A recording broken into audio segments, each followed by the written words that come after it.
We've all heard the saying, out with the old, in with the new. And with the way trends cycle, nothing is truly ever out. And when it comes to florals, old florals are in. Did you follow me there? Brynn Larsen of Blooms & Co. is here to share how the older, seemingly outdated flowers are making their way back, but in a fresh, updated way. Welcome back, sister. Thank you so much. We're seeing this in home decor. We're seeing this in fashion. I actually hadn't stopped to consider this recycle comes to the flower world too. I know. It's kind of crazy. I think all the things that were in style when I first started that I swore off are back. And it's taken me a minute to be like, okay, I think we can embrace this, but we have to do it in a different way. And that's the key, right? There's a fresh, kind of updated, elevated look to these older flowers. Absolutely. You got to put a new spin on it. There's only one I'm going to throw a major fit about. We'll get to it. We'll get to it. First, calla lilies. I know. These are like the wedding flower of the 90s, right? Yes. Like, we remember the all calla lily bouquet, which I still kind of love, but I do love that they can be sculptural, they can be elegant. I love them, like you can manipulate them, so having them kind of hang down, it just makes it kind of feel like a piece of art. You put calla lilies in my wedding bouquet. I love 10 years ago.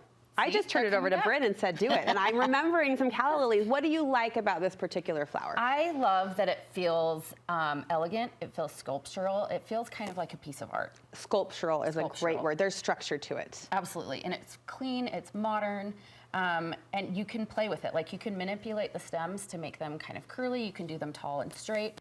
They're beautiful on their own, but I do love them with like moundy hydrangea and I was going to say, are you pairing them with softer, drippier flowers with more movement? I love that. Yeah.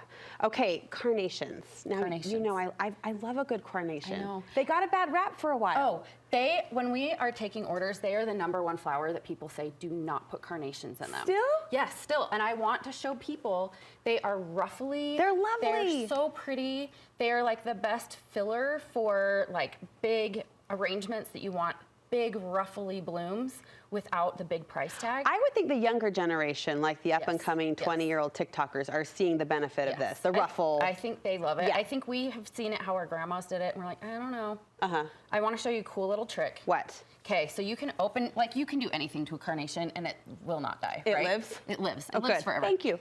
So you can open them up, and right here in the center, if you just pull out a couple of these little blooms, Okay, like a couple of the little petals. that piece, little. Yeah, just pull out these little petals right here. Uh-huh. You can make it look like a lysianthus. So it will look a little bit more expensive. Okay. And you just open that up, and it has a whole different look to it. Oh, look at that. Manipulate the bloom. Right? And they will not die. That's the best part. Beautiful. Beautiful.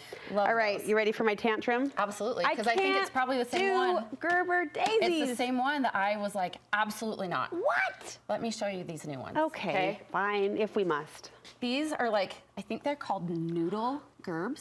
Oh, and now they're hold like on. fringy. Uh-huh. They have this weird texture. Kind of Dr. Seussy. Dr. Seussy. They're have different colors. I love the texture. I think if used in the right way, they can be really interesting and fun and add texture to your arrangement. Because I felt the same way. I was like, absolutely not. I will never in my life like a Gerber daisy. It's like Lisa Frank, Never we say loved never. you when, but here we are. Here we are. So the traditional Gerber daisy, if you must, how are you doing it? If we must. I like to cluster them in an arrangement so they're kind of clustered. So it kind of makes a statement. Okay. Right? And I'm loving the pastels. I'm excited about this for spring.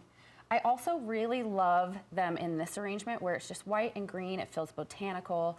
They do have this like whimsical stem movement that I really do like that can be interesting and airy and pretty. This one feels a little more sculptural. It does. A little more It's lovely. airy and and in a monochrome moment, that takes on a different tone, has a right? totally different feel. That's beautiful. I think these sometimes felt a little too cutesy for me, Yeah. maybe too bubblegummy. Sporadic. You've got the red, orange, right. pink all together. Right. But I do like those textures, and I think they can work really well and really interesting. I mean, if anyone could make me love a Gerber daisy, it's this arrangement by Brynn Larsen. Okay, fine. Status. Status, okay.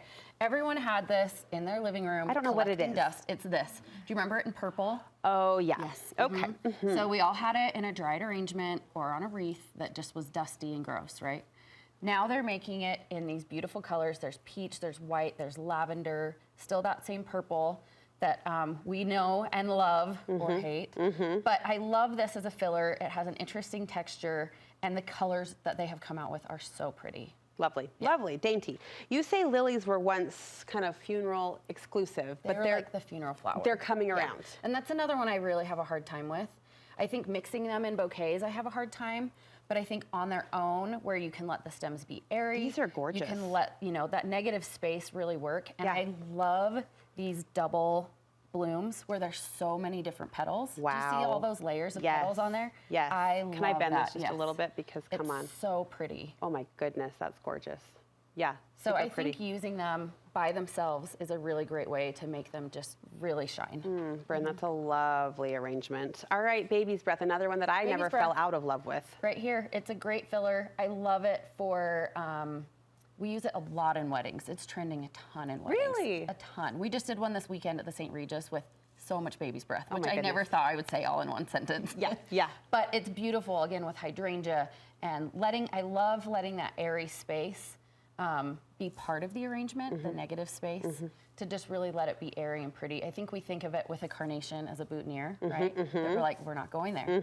So we have to use it in a different way. It's really pretty tinted. You can make pretty like airy clouds with tinted baby's breath, like a light pink or something. Listen. So you really can do a lot of fun things with You've that. shown us new, fresh ways and reasons to fall in love with those old flowers that we otherwise kind of blacklisted. Thank you so much, Brynn. Where Thank can you we for see having more of me. your work and learn more about the shop? You can find me at Blooms & Company at our retail shop or online. Blooms & Company will link you over from our website. Thank you again. Thank you so much.